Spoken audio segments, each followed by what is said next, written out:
पर्यावरण दिवस मना रहे हैं और हमारी कलिसिया की ओर से यह कहेंगे आह्वान है कि हम लोग 10 जुलाई को ही हम लोग पर्यावरण दिवस को मनाएं। वैसे तो हमारे इंटरनेशनल में 5 तारीख को किया जाता है, लेकिन हम लोग इसको 10 जुलाई में, क्योंकि हमारा ऑटोनॉमी दिवस भी है, तो उसी उपलक्ष्य में अपने कलिसिया को या तो फिर अपने मंडली को जहीं भी हम लोग पर्यावरण की रक्षा के लिए एक कदम को आगे बढ़ाया है।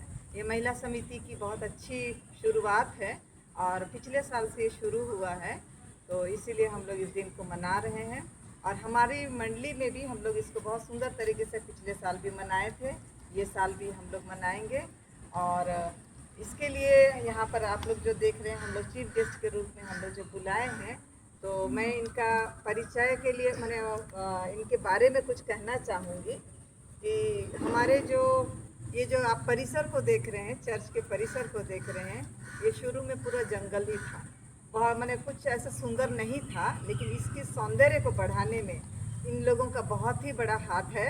और उस समय कहेंगे हमारे सेक्रेटरी, भूतपूर्व सेक्रेटरी मिस्टर अल्फ्रेड होरो अपना समय को पूरा दिए, उनकी वाइफ के साथ में दोनों समय को दिए थे।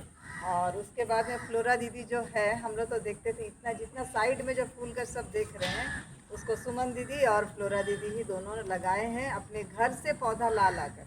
अभी तो हम लोग खरीदते हैं, और लेकिन उस सभी लोग अपने घर से चारा बना के लाते थे और यहाँ किए हैं। तो इनका योगदान को हम लोग स्मरण रखते हुए इन्हें सम्मानित कर रहे हैं। और साथ ही ये तो कहेंगे बीते समय की बात है, लेकिन अभी करंटली सुनील बाबू अगर नहीं होंगे तो शायद ये हमारा परिसर सुंदर नहीं रहेगा। इसीलिए हम लोग सुनील बाबू को भी भूल नहीं सकेंगे और उनको तो हमेशा ही इसी तरह से हम लोग सम्मानित करते रहेंगे। हमारे बीच में हम इधर में है आंटी हैं, इनका जो योगदान है पर्यावरण के लिए, जैसे शांतिलता जी, ये पर्यावरण के मतलब कहेंगे परोक्ष और पीछे से हो चाहे सामने से हो, हर जगह से इनका जो योगदान है वो बहुत ही बड़ा है।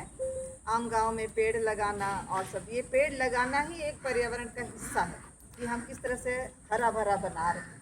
तो उनका योगदान और उन्हीं के बताए हुए रास्ते में हम लोग आज चल रहे हैं, इसलिए उनको सम्मानित करना तो हमें चाहिए ही। और हमेशा उनकी अगुवाई, उनका जो सलाह को हम लोग सुनेंगे और मानेंगे और इसी तरह आगे बढ़ते जाएंगे। तो ये बहुत खुशी की बात है कि आज हमारे और एक भाई थे नीरल जो करके, वो भी बहुत काम किए हैं चर्च के लिए, लेकिन उनके स्वास्थ्य में थोड़ा सा गड़बड़ी हुई है, इसीलिए वो नहीं आ पाए हैं, लेकिन उनको हम अपने स्मरण में रखेंगे। और इसी तरह हम सभी महिला समिति होकर के या तो मंडली होकर के हम लोग अपने चर्च के परिसर को सुंदर बनाएंगे और पर्यावरण की रक्षा करेंगे। तो ये छोटा सा जो संदेश है हमारे महिला समिति की ओर से कि पर्यावरण को बचाओ, जीवन को बचाओ, ये जो है हम लोग इसको ध्यान में रखेंगे। अभी मैं अनुरोध करती हूँ हमारे चीफ गेस्ट मिस्टर अल्फ्रेड होरो, उनसे अनुरोध करते हैं 2 शब्द हमारे लिए कहें, उत्साहित करें।